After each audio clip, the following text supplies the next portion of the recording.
Breaking news. Shots rang out at the Route 91 Harvest Festival on the Las Vegas Strip in Nevada.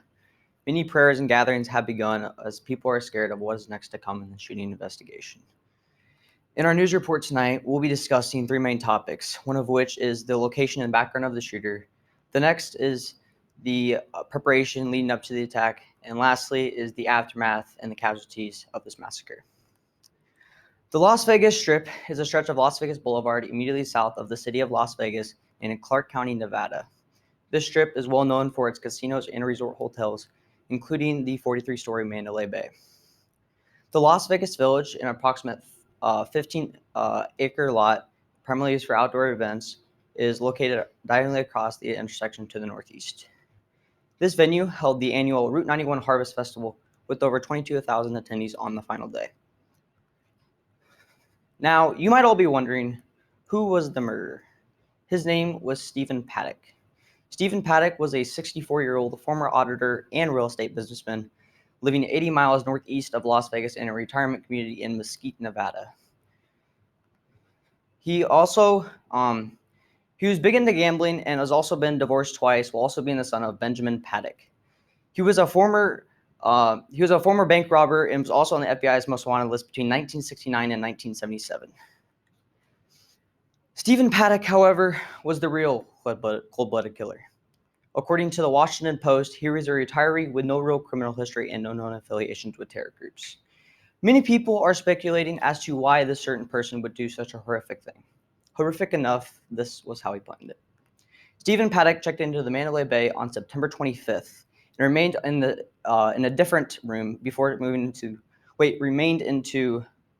switched into a different room on September 28th. He set up surveillance cameras inside and outside his two-room suite, and then in the direction lurking of the music festival. He also, ABC News also claimed that Paddock used a hammer to smash two windows 1 hour before the show began. Stephen Paddock also spent most of his time gambling at nighttime. Surveillance cameras at the hotel showed him interacting with employees more than 10 different times, including twice on the day of the shooting. He also, with none of the help from hotel bellman, he brought in 5 suitcases to him on September 25th, 7 on the 26th, 2 on the 28th, 6 on the 30th, and 2 on October 1st, the day of the shooting. Also in those suitcases rest 15 bags, of which 14 AR-15 rifles, which also included bump stock, and 12 of which had 100-round magazines, 8 AR-10 type rifles, a bolt-action rifle, and also a revolver. A bump stock modifies a semi-automatic weapon so it can shoot in rapid series, mimicking automatic fire. On September 30th, he placed do not disturb signs on both of his rooms so nobody would bother him. At 10:15, the shooting began until at 10:15 to 10:30, the shooting began. As the night ends, Jason Aldean is finishing it off with the crowd.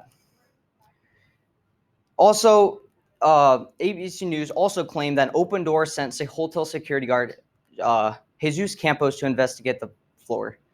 As he got to the floor, he wasn't able to get past a barricade blocking the entrance. Instead, he used the elevator instead.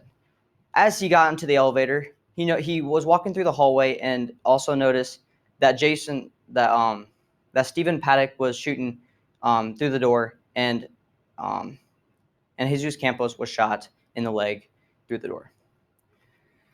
As the authorities were alerted, they arrived at Paddock's suite at 10:17 p.m. and didn't breach for roughly another hour until 11:20, and didn't breach. Once they went to the hotel, Stephen Paddock was found dead by a self-inflicted gunshot wound to the head. Before Paddock took away his own life, he took away too many others.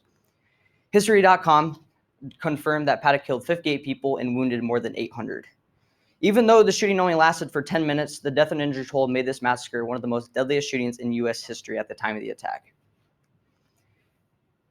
Also, lines to donate blood stretch for blocks. Wait times as much as 6 hours or more as people are helping out the tragic event.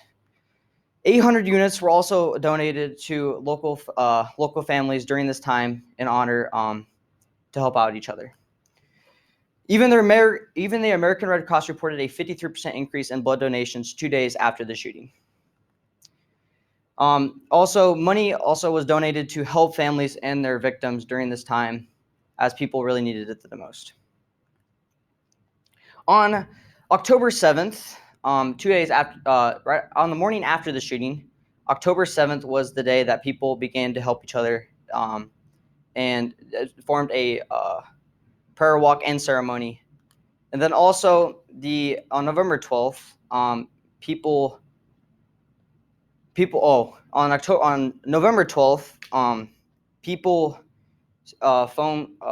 came together and also had a 3-mile walk between Circus and Mandalay Bay.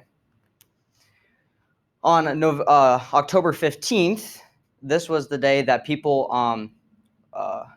also gave out tons of help with charity, and also, well, not charity, just helping out each other, and yeah. Also, during this event on October 15th, which was during when everyone came together, this was also like one of the important events right after the shooting, which was one of the most highly packed event with also having 350 police officers and also counter sniper surveillance posts. As we recap tonight, we looked at the background of Stephen Paddock and his journey through this event, his preparation that caused him to do the shooting, and also the casualties to then the support by the Las Vegas community. I'm your news reporter, Jaden Reiss, signing off. Good night.